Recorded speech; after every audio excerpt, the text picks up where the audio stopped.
হবে। ওয়াদা আজাল খাদিম, তোমার কাজের যে লোক আছে তাকে কষ্ট দিবে না, অন্য সময় কষ্ট না দেওয়া, এবং বিশেষ করে রমজান মাসে তুমি তোমার কাজের লোককে কষ্ট দিবে না। আমাদের মধ্যে কিছু মানুষ এমন আছে, কাজের লোককে খুব তুচ্ছ ব্যবহার করি আমরা। এই নবীর সাহাবী বলতেছেন, না, রমজান মাসে বিশেষভাবে এই সমস্ত মানুষগুলো যারা আমার অধীনস্থ, আমার কর্মচারী, আমার আন্ডারে যে সমস্ত মানুষগুলো আছে তাদের সাথে তুচ্ছ ব্যবহার না করা রমজান মাসে বিশেষ করে করলে এতে করে সওয়াব নষ্ট হয়ে যাবে।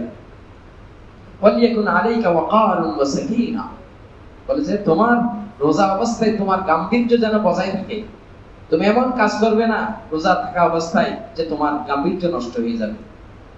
এজন্য ভাইরা, রমজান মাসে সিয়াম সাধনা আমাদেরকে একটা আদর্শ মানুষ হিসেবে গড়ে তোলার জন্য আল্লাহ তাআলা আমাদেরকে এই কোর্স আমাদেরকে দিয়েছেন। 30 দিনের একটা কোর্স, ফুল কোর্স।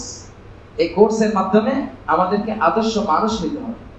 আমাদের জিহ্বাকে কন্ট্রোল করতে হবে, আমাদের চোখকে কন্ট্রোল করতে হবে, আমাদের গান শোনা থেকে, আজে বাজে কথা শোনা থেকে আমাদের কানকে কি করতে হবে? হেফাজত করতে হবে। তাহলে আমার সিয়াম সাধনা এটা সার্থক হবে। রাসূলুল্লাহ সাল্লাল্লাহু আলাইহি ওয়াসাল্লাম আরেক হাদিসের মধ্যে বলেন, মান লাম ইয়াদা কাওলা যুর ওয়াল আমাল বিহি ফালাইসা লিল্লাহি হাজা ফি আন ইয়াদা তাআমাহু ওয়া শারাবাহু। যে সমস্ত মানুষ রোজা রাখা অবস্থায় মিথ্যা কথা ছাড়লো না, মিথ্যাচার ছাড়লো না, ধোঁকাবাজি ছাড়লো না, মানুষকে কষ্ট দেওয়া, ধোঁকাবাজি করা, প্রতারণা করা ছাড়লো না, রোজার নামে অভিনয়, সিয়াম সাধনার মাধ্যমে রোজার নামে একটা অভিনয় চলতেছে, যে কোন ধোঁকাবাজি করতেছে। বাজারের মধ্যে অনেক ব্যবসায়ীদের বড় বড় ব্যবসায়ীদের দোকানের ভিতরে সুড়ঙ্গের মধ্যে কি পাওয়া যেতেছে? সয়াবিন তেল। মনে হচ্ছে যে সয়াবিন তেলের খনি পাওয়া গেছে। এই মানুষগুলো যতক্ষণ পর্যন্ত এরকম এই সমস্ত ফালতু কাজ থেকে, এই অন্যায় কাজ থেকে, এই প্রতারণা থেকে যতক্ষণ পর্যন্ত বিরত থাকবে না, তাদের সিয়াম আসল সিয়াম হবে না। এটা সিয়ামের নামে, রোজার নামে অভিনয় চলতেছে। রোজার নামে অভিনয় সব ছাত্রী। এজন্য সমস্ত ব্যবসায়ীরা এই হাদিস থেকে শিক্ষা নিতে হবে। মান লাম ইয়াদা কাওলা যুর, যারা কাস্টমারের সাথে প্রতারণা করে, মিথ্যাচার করে, ধোঁকাবাজি করে, এবং সমাজের মধ্যে ধোঁকাবাজির আরো নতুন নতুন অনেক সিস্টেম আছে। ধোঁকাবাজি যে বিভিন্ন জায়গার মধ্যে ইফতার পার্টি দিচ্ছে, কালেকশন করে, সেখানে 20,000 টাকা তুলে 5,000 টাকার ইফতার মাহফিল দিয়ে আর বাকিগুলো পকেটের ভিতর দিয়ে বাড়িতে সুন্দরভাবে চলে গেছে মার্কেট। এটা আরেক ধরনের ধোঁকাবাজি, প্রতারণা।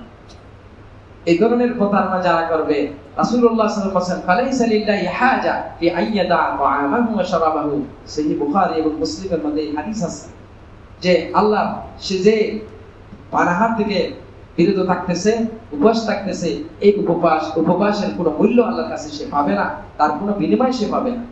অনর্থক কোন এমনিতে সে উপবাস রাখছে, এই উপবাসের কোনো বিনিময়, কোনো পুরস্কার সে আল্লাহ তাআলার পক্ষ থেকে পাবে না। এজন্য রোজা রাখা অবস্থায়, বিশেষ করে মাহে রমজান মুবারকে মানুষের সাথে প্রতারণা করা, ট্রাভেল এজেন্টরা আরেক ধরনের প্রতারণা, হজ এবং উমরার নাম দিয়ে প্রতারণা শুরু করছে, হাজিদের পকেট কাটে। এই বাংলাদেশের মতো এরকম ব্যয়বহুল খরচ আর কোথাও, পৃথিবীর কোথাও নাই। এই মানুষগুলো যতক্ষণ পর্যন্ত নিজের চরিত্র পরিবর্তন করবে না, ততক্ষণ পর্যন্ত এদেশের মধ্যে কোনো শান্তি আসবে না। আর এগুলো একমাত্র রোজার মাধ্যমে। সিয়াম সাধনা আমাদেরকে সংযমী হওয়ার জন্য, আমাদেরকে লোভ লালসা পরিহার করার জন্য শিক্ষা দেয়।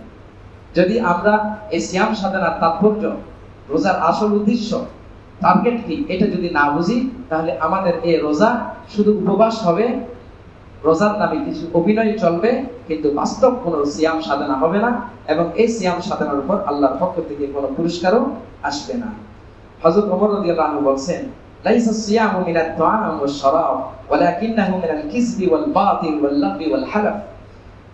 হযরত ওমর রাদিয়াল্লাহু আনহু বলেন যে খানা পিনা ত্যাগ করার নাম শুধু রোজা নয়, খাবার ত্যাগ করার নাম শুধু রোজা নয়, ওয়ালাকিন্নাহু মিনাল কিসবি, রোজা রাখা অবস্থায় মিথ্যাচার থেকে বিরত থাকতে হবে, ওয়াল বাতিল, অনর্থক কাজ, ফালতু কাজ, যে কাজের দুনিয়াতে কোনো লাভ নাই, আখিরাতে কোনো লাভ নাই, যেটা মোবাইলের মাধ্যমে অহরহ চলতেছে, অনর্থক কাজ, ফালতু কাজ, যে গেম খেলতেছে, পাবজি খেলতেছে, এই সমস্ত ফালতু কাজ এগুলো থেকে বিরত থাকা।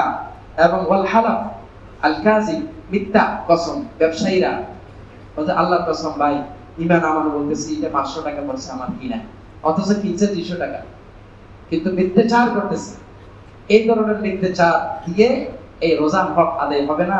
রাসূল হযরত ওমর রাদিয়াল্লাহু আনহু বলেছেন, শুধু খানা পিনা ত্যাগ করার নাম রোজা নয়, বরং খানা পিনা ত্যাগ করার সাথে সাথে মিথ্যাচার পরিহার করতে হবে, ধোঁকাবাজি পরিহার করতে হবে, এবং নানা রকমের অন্যায় অপকর্ম, মানুষকে কষ্ট দেওয়া, মানুষকে ঠকিয়ে বড় পয়সাওয়ালা হয়ে যাওয়া, এই সমস্ত রাতে রাতে কোটিপতি হয়ে যাওয়া, যেটা অনেক যুবকদের স্বপ্ন, রাতে রাতে কোটিপতি হয়ে যাবে।